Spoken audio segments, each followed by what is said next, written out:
পূজারী বলা, main stream উম্মতে মুসলিমাকে এই কবর পূজারী বলা, বেদাতি বলা, আপনারা জানেন এটা কারা বলে? এটা প্রথম জারি করেছে ওয়াহাবিরা। এখন আপনি বলবেন যে হুজুর ওয়াহাবি কারা? মনে রাখবেন, আমি এখন যে কথাটা বলছি আপনারা দয়া করে যারা মাদ্রাসায় পড়েন তারা দয়া করে লিখে রাখেন। এটা ঐতিহাসিক একটা কিতাব, যেটা ওয়াহাবিদের কিতাব, আমার না। আমি কোনো ওয়াহাবি ভাইদেরকে গালিগালাজ করছি না। আমি এটা বলছি না যে ইসলাম থেকে খারিজ হয়ে গেছে, আস্তাগফিরুল্লাহ, আমি এটাও বলছি না। আমি বলছি যে ওয়াহাবি হচ্ছে আহলে সুন্নাত ওয়াল জামাতের বাইরে ইসলামের ছোট একটা, মুসলমানদের ছোট একটা দল, যারা উম্মতের মেইন স্ট্রিমকে বেদাতি বলে, মাজার পূজারী বলে। এখন ওয়াহাবি কারা? ওয়াহাবি হচ্ছে সৌদি আরবে তুর্কির শাসন, যাদের মাধ্যমে তুর্কির শাসনের পতন হয়েছে, মোহাম্মদ ইবনে আব্দুল ওয়াহাব নজদি, উনি তথাকথিত সলফিবাদ এবং ইবনে তাইমিয়ার আকীদাকে পুনরুত্থান করে নতুন একটা আকীদা, যে আকীদার মধ্যে সবকিছু শিরক এবং বেদাত, এবং যে আকীদার আপনি যদি আকীদা অ্যানালাইসিস করেন আপনি 70 to 80% তাদের আকীদার সাথে, খারেজি আকীদার সাথে মিল পাবেন। আমি আবারও বলছি, তাদের আকীদার সাথে, মানে তাদের মননের সাথে, তাদের চিন্তার সাথে 80% খারেজি আকীদা, যেটা ইসলামের মধ্যে মুসলমানদের পদভ্রষ্ট ফেরকা, যারা জঙ্গি আদর্শে বিশ্বাসী, খারেজি মতবাদ, সে হযরত উসমানে গনি রাদিয়াল্লাহু তাআলা, হযরত আলী রাদিয়াল্লাহু তাআলা এবং পরবর্তী প্রেক্ষাপট, আপনি তাদের আকীদার সাথে, তাদের মন মানসিকতার সাথে, তাদের অ্যাপ্রোচের সাথে আপনি এই ওয়াহাবি আব্দুল ওয়াহাব নজদির প্রতিষ্ঠিত সৌদি আরবে ওই আদর্শের সাথে, ওই ওই ওই মতাদর্শের সাথে আপনি খারেজিয়তের মিল পাবেন।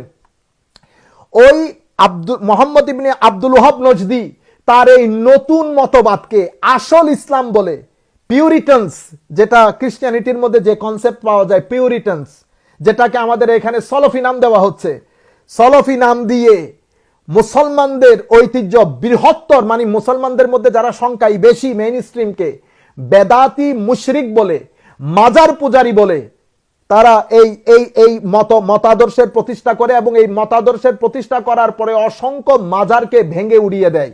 এবং তাদের আকীদা হচ্ছে তারা ছাড়া, অর্থাৎ মোহাম্মদ বিন আব্দুল ওয়াহাব নজদির এই ওয়াহাবিবাদ ছাড়া, ওয়াহাবিবাদ কিন্তু আমি তাদেরকে বলছি না, কিতাবটার নাম আপনারা লিখে রাখেন, এটা অনেক ভলিউমিনাস একটা বুক, অনেক খণ্ডের বই কিতাব, আপনারা ইভেন গুগলের মধ্যে আপনারা গুগল করলেও আপনারা বইটা পাবেন, সেটা হচ্ছে আদ-দুরারুস সানিয়া ফিল আজউবিবাতিন নাজদিয়া। এটা হচ্ছে মজমুআতে রাসাইল ওয়া মাসাইল উলামায়ে নাজদ আল আলাম মিন আসরি শেখ মোহাম্মদ আব্দুল ওয়াহাব ইলা আসরিনা হাজা। এটা 15-16 খণ্ডের একটা কিতাব। এটা হচ্ছে ওয়াহাবি মতবাদের ইতিহাস, তাদের ফতোয়া এবং তাদের অ্যাপ্রোচ, তাদের মেথোডোলজি, অন্য মুসলমান সম্পর্কে তাদের আকীদা, বিভিন্ন প্রশ্নের জবাবে, একেবারে আব্দুল ওয়াহাব নজদি থেকে শুরু করে বর্তমান পর্যন্ত আপনি যদি কেউ ওয়াহাবিবাদের ফুল প্যাকেজ জানতে চায় আপনি এই কিতাব পড়লেই হবে, এবং এটা তাদের কাছে অনেক স্বীকৃত একটা কিতাব। আপনি কিতাব পড়ে অবাক হয়ে যাবেন। সেই কিতাবের মূল থিম হচ্ছে, ওই কিতাবের মধ্যেই তারা নিজেদেরকে ওয়াহাবি বলেছে, ওয়াহাবি। আমি এটা গালিগালাজ করছি না, আল্লাহর ওয়াস্তে আপনারা এটা মনে করবেন না। আমি শুধুমাত্র তারা নিজেদের যেই পরিচয় তুলে ধরেছে সেই পরিচয়টা আমি আপনাদেরকে জানাচ্ছি। সেটা কি? তারা নিজেরাই বলেছে আমরা ওয়াহাবি, আমরা ওয়াহাবিরা, এই কথা বলে বলে তাদের স্টেটমেন্টগুলো দিয়েছে। স্টেটমেন্ট কি? তারা নিজেরা ছাড়া, ওয়াহাবিবাদে বিশ্বাসী ছাড়া তারা কাউকেই মুসলমান মনে করে না। এবং আপনি যদি আরো পরে অবাক হয়ে যাবেন, উসমানিয়া খেলাফতের পতনের সময় তারা উসমানিয়াদের বিরুদ্ধে যে যুদ্ধ করেছে সেই যুদ্ধকে তারা নাম দিয়েছে তারা মুশরিকিনদের বিরুদ্ধে যুদ্ধ করেছে।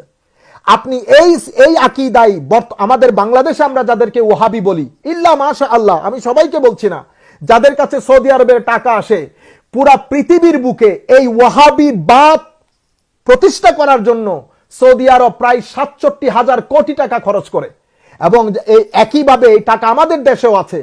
এই ওয়াহাবিবাদে যারা বিশ্বাসী তাদের দৃষ্টিতে উম্মতের মেইন স্ট্রিম, মানে বর্তমান উম্মতে মুসলিমা 90% লোক কেউ মুসলমান না, তারা বেদাতি, মাজার পূজারী। তাহলে উম্মতে মুসলিমার মেইন স্ট্রিমকে, আহলে সুন্নাত ওয়াল জামাতকে বেদাতি, মাজার পূজারী কারা বলে? ওয়াহাবিরা। ওয়াহাবি কারা? সৌদি আরবে প্রতিষ্ঠিত মোহাম্মদ ইবনে আব্দুল ওয়াহাব নজদির ভাবাদর্শে যারা বিশ্বাসী, মতাদর্শে যারা বিশ্বাসী, ওখান থেকে টাকা পয়সা খায়, টাকা পয়সা নেয়, টাকা পয়সা নিয়ে তারা নিজের ওই আদর্শের স্পোকসম্যান হয়েছে আমাদের দেশে।